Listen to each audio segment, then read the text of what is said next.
ভীম UPI এপত আপুনি আপোনাৰ ভীম ইউপিআই একাউণ্টটো ডিৰেজিষ্টাৰ কেনেকৈ কৰিব পাৰিব আজিৰ ভিডিঅ'টোত সকলো আলোচনা কৰিম। প্ৰথমতে আপুনি আপোনাৰ মোবাইলত ভীম ইউপিআই এপটো অপেন কৰিব। ভীম ইউপিআই এপটো অপেন কৰাৰ পাছত লেফ্ট চাইডৰ ওপৰত প্ৰফাইল অপশ্যনত আপুনি ক্লিক কৰিব। ইয়াত আপুনি ক্লিক কৰাৰ পাছত আপুনি অলপ তলফালে আহিব। তলফালে আহি পেলাই ইয়াত চাবলৈ পাইছে ছেটিংছ দি আছে, আপুনি ছেটিংছত ক্লিক কৰিব। তাৰপিছত আপুনি একেবাৰে তলফালে আহিব। একেবাৰে তলফালে আহি পেলাই ইয়াত চাবলৈ পাইছে ইয়াত দিয়া আছে ডিৰেজিষ্টাৰ ভীম একাউণ্ট দিয়া আছে। আপুনি তলত চাবলৈ পাইছে ডিৰেজিষ্টাৰ এণ্ড ৰিভক কনচেণ্ট দিয়া আছে, আপুনি ইয়াত ক্লিক কৰিব।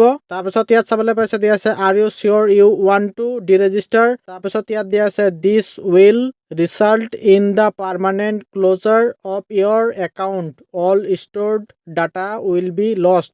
মানে এইটো আপোনাৰ ইয়াত ডিৰেজিষ্টাৰ কৰিলে মানে আপোনাৰ একাউণ্টটো পাৰ্মানেণ্ট ক্ল'জ হৈ যাব। তাৰপিছত এইটো আপোনাৰ মানে ডাটাকেইটাও পাৰ্মানেণ্ট মানে ডিলিট হৈ যাব। তাৰপিছত এতিয়া আপুনি ডিলিট কৰিলে আপুনি নেক্সটত ক্লিক কৰিব, নহ'লে আপুনি কেনচেলত ক্লিক কৰিব, মানে বেক আহি যাব। মই এইটো বেক আহি গৈছোঁ, মই এইটো ডিলিট নকৰোঁ। ডিলিট কৰিলে মানে এইটো একাউণ্টটো মানে পাৰ্মানেণ্ট ডিলিট হৈ যাব।